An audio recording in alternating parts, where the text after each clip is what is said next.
Good morning everyone. आज का हमारा टॉपिक है निरक्षरता या अशिक्षा। क्या समझते हैं अपने अशिक्षा या निरक्षरता के बारे में? निरक्षरता यानी अक्षर का ज्ञान नहीं होना, अशिक्षा यानी शिक्षा की कमी। भारत में एक बहुत बड़ी समस्या जो है वो अशिक्षा की है।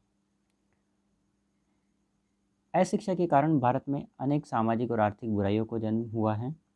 शिक्षा के अभाव में लोग अनेक प्रकार के वैज्ञानिक आविष्कारों से अनभिज्ञ रहे हैं। कृषि और कुटीर उद्योगों का भी समुचित विकास नहीं हो पाया है। अशिक्षा के कारण ही लोगों को स्वास्थ्य से संबंधित नियमों का पता नहीं होता है, जिसके कारण वे कई रोगों का शिकार हो जाते हैं। शिक्षा के अभाव में ज्ञान और विज्ञान दोनों का ही विकास नहीं हो पाता है। अशिक्षा के कारण ही भारत में अंधविश्वास और रूढ़िवादिता का जन्म ज़्यादा से ज़्यादा हो रहा है और इसका प्रसार हो रहा है।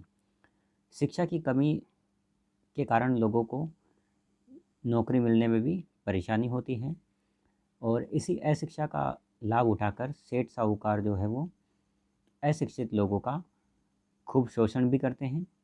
शिक्षा के अभाव के कारण ही स्त्रियों को परिवार में हीन भावना से देखा जाता है। वे घर की चार दीवारी में ही रह जाती हैं। संतानों का उचित लालन पालन भी नहीं कर पाती है, जिसके कारण वे योग्य नागरिक नहीं बन पाते हैं। अशिक्षा के कारण लोग अपना शारीरिक, आध्यात्मिक और मानसिक विकास भी नहीं कर पाते हैं। शिक्षा के बिना मनुष्य जो है वो एक पशु के समान बनकर रह जाता है, क्योंकि शिक्षा ही सभ्यता और संस्कृति के निर्माण में सहायक होती है। मानव को अन्य प्राणियों की तुलना में श्रेष्ठ बनाती है। किसी भी देश में शिक्षा की स्थिति जो है उस देश के विकास को ऊंचा उठाती है, लोगों के जीवन स्तर को ऊंचा उठाती है, अंधविश्वास और अज्ञानता से मुक्ति दिलाती है तथा लोगों को अपना सर्वांगीण विकास करने में सहायता प्रदान करती है। इसलिए हमें अशिक्षा से छुटकारा प्राप्त करना जरूरी है। देश में अगर शिक्षा का ज़्यादा से ज़्यादा प्रसार होगा तो वह देश ज़्यादा से ज़्यादा अपना विकास कर पाएगा। बात करते हैं हम शिक्षा क्या है। मानव द्वारा आदिकाल से ही ज्ञान का संचय किया जाता रहा है। प्रत्येक नई पीढ़ी को पुरानी पीढ़ी से कुछ न कुछ ज्ञान विरासत में प्राप्त होता ही है और कुछ वह स्वयं अर्जित करता है। मानव की प्रत्येक पीढ़ी में सीखने की प्रक्रिया और उसके हस्तांतरण द्वारा ज्ञान में वृद्धि होती रहती है। ज्ञान की ये परंपरा ही शिक्षा कहलाती है। शिक्षा का उद्देश्य मनुष्य में पहले से उपस्थित पूर्णता की अभिव्यक्ति ही शिक्षा मनुष्य को सांसारिक जीवन व्यतीत करने के योग्य बनाती है। अगर शिक्षा की परिभाषा की बात करें तो दुर्खिम लिखते हैं, शिक्षा अधिक आयु के लोगों द्वारा ऐसे लोगों के प्रति की जाने वाली क्रिया है जो अभी सामाजिक जीवन में प्रवेश करने के योग्य नहीं है। इसका उद्देश्य व्यक्ति में उन भौतिक, बौद्धिक, नैतिक विशेषताओं का विकास करना है जो उसके लिए संपूर्ण समाज और पर्यावरण से अनुकूलन करने में आवश्यक हैं। तो जितने भी बड़े लोग हैं वो अपने से छोटे लोगों को कुछ सिखाते हैं ताकि वो अपना जीवन को ज़्यादा से ज़्यादा अच्छा बना सकें। उसी को दुर्खिम ने शिक्षा बताया है। फिलिप्स के अनुसार शिक्षा वह संस्था है जिसका केंद्रीय तत्व ज्ञान का संग्रह है।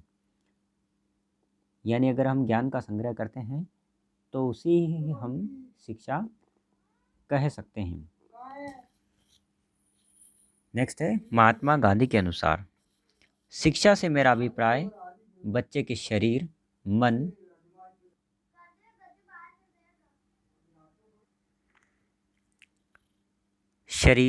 मन और आत्मा में विद्यमान सर्वोत्तम गुणों का सर्वांगीण विकास करना है। यानी कि महात्मा गांधी ने जो शिक्षा का डेफिनेशन दी है उसका मतलब है कि बच्चा अगर अपने शरीर, मन और आत्मा में जितने भी सर्वोत्तम गुण हैं उनका अगर विकास कर लेता है तो उसे शिक्षित माना जा सकता है। इन परिभाषाओं के आधार पर हम कह सकते हैं कि शिक्षा वह प्रक्रिया है जिसके द्वारा मानव में शारीरिक, मानसिक और आध्यात्मिक गुणों का विकास किया जा सके तथा वह अपने जीवन को उत्तम बनाने के लिए प्रयास कर सकें और अपने आप को अपने पर्यावरण के अनुकूल ढालने में समर्थ हो सकें। बात करते हैं हम भारत में साक्षरता की। जनगणना आयोग 2001 के अनुसार वह व्यक्ति साक्षर है जो किसी भी भारतीय भाषा में समझ के साथ लिख और पढ़ सकता है। जो केवल पढ़ सकता है परंतु लिख नहीं सकता, उसे साक्षर नहीं माना गया है। साक्षर कहलाने के लिए व्यक्ति का किसी स्कूल में औपचारिक शिक्षा प्राप्त करना अथवा कोई परीक्षा उत्तीर्ण करना आवश्यक नहीं है। यानी जो केवल पढ़ सकता है और लिख नहीं सकता, उसे हम साक्षर नहीं कहेंगे। जो लिख भी सकता है, पढ़ भी सकता है और समझ भी सकता है, उसे हम साक्षर कहेंगे। साक्षर कहलाने के लिए किसी भी स्कूल से औपचारिक शिक्षा प्राप्त करना या कोई डिग्री लेना या कोई सर्टिफिकेट लेना जरूरी नहीं है। 1991 से 2001 तक भारत में साक्षरता की दर में बहुत अच्छी वृद्धि हुई, लेकिन फिर भी हम कई देशों से अब तक पीछे हैं। इंग्लैंड, रूस, जापान, इन देशों में लगभग 70% जनसंख्या साक्षर है।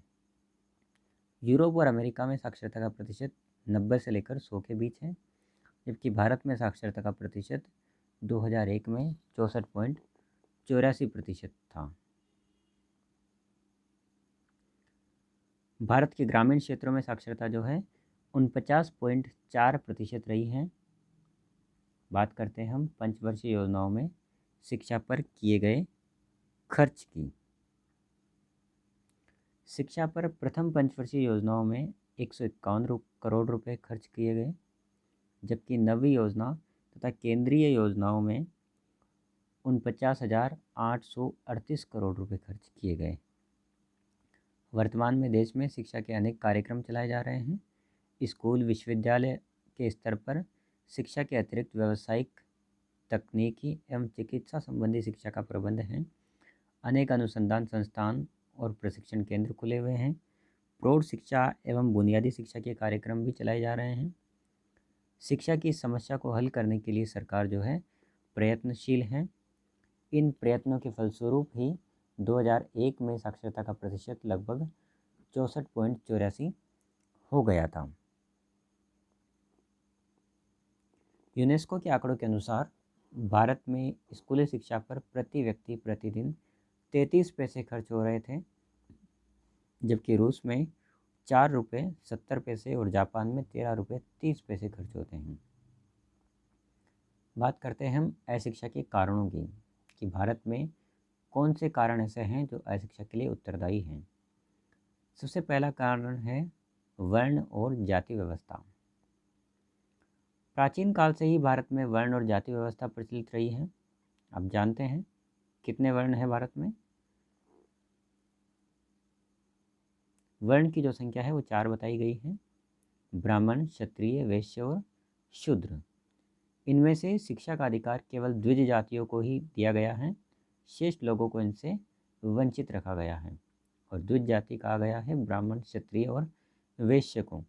शूद्रों को जो है वो शिक्षा का अधिकार नहीं दिया गया है। प्राचीन शिक्षा धार्मिक शिक्षा थी जो एक वर्ण एवं जाति विशेष के लिए ही थी। यही कारण है कि देश का समाज का शेष भाग अशिक्षित रहा। अशिक्षा का दूसरा कारण है दरिद्रता। अशिक्षा के लिए गरीबी भी उत्तरदायी है। जहाँ लोगों को भरपेट भोजन नसीब नहीं होता, जहाँ जनता गरीबी रेखा के नीचे जीवन व्यतीत करती हो, उनसे शिक्षा प्राप्त करने की उम्मीद नहीं की जा सकती, क्योंकि शिक्षा ग्रहण करने के लिए समय और पैसा दोनों ही खर्च होता है और उनके पास ना तो इतना समय है ना ही पैसा कि वो अपनी आजीविका चलाने के साथ साथ शिक्षा ग्रहण करने के बारे में भी सोच सकें। तीसरा कारण है भाग्यवादी दृष्टिकोण। भारतवासी जो है भाग्य में अधिक भरोसा करते हैं। उनका मानना है कि व्यक्ति को उसके जीवन में उतना ही मिलेगा जितना उसके भाग्य में लिखा हुआ है। इसलिए शिक्षा ग्रहण करने का कोई फ़ायदा नहीं है, क्योंकि जितना कुछ उसे प्राप्त करना है वह तो उसे वैसे ही मिल जाएगा, क्योंकि वो उसके भाग्य में लिखा हुआ है। फिर शिक्षा पर व्यर्थ का खर्च क्यों कहा जाएगा? फॉर एग्ज़ाम्पल आपने ट्रकों पर एक लाइन लिखी हुई होती है, वो देखी होगी, जो भाग्य में लिखा है वो भाग कर आएगा, जो भाग्य में नहीं है वो आया हुआ भी भाग कर चला जाएगा। नेक्स्ट कारण है अंग्रेजी शासन। अंग्रेजी शासन अशिक्षा के लिए जिम्मेदार कैसे हैं? क्योंकि अंग्रेज़ों ने तो भारत में शिक्षा के लिए बहुत अच्छे व्यवस्था की थी। अंग्रेज़ों ने भारत में प्राचीन धार्मिक शिक्षा के आधार पर आधुनिक पश्चिम की उदारवादी और वैज्ञानिक शिक्षा को प्रारंभ किया।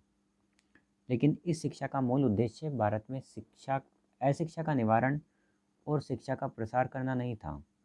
उनको केवल अपने प्रशासनिक कार्यों में सुविधा जुटाने के लिए बाबू तैयार करने थे। इसलिए उन्होंने जन शिक्षण के लिए कोई प्रयास नहीं किए, न ही गाँव में शिक्षा का प्रबंध किया।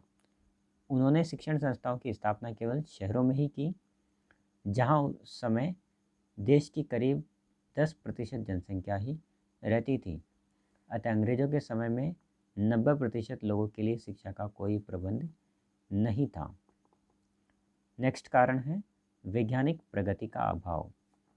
भारत में शिक्षा का एक कारण लोगों में वैज्ञानिक क्षमता का अभाव है। विज्ञान धर्म और रूढ़िवादिता के स्थान पर तर्क को महत्व देता है। इससे लोगों के मस्तिष्क का विकास होता है और कोपमंडूकता समाप्त होती है। किंतु वैज्ञानिक दृष्टिकोण और प्रगति के अभाव में यहाँ आज भी अशिक्षा का साम्राज्य रहा है।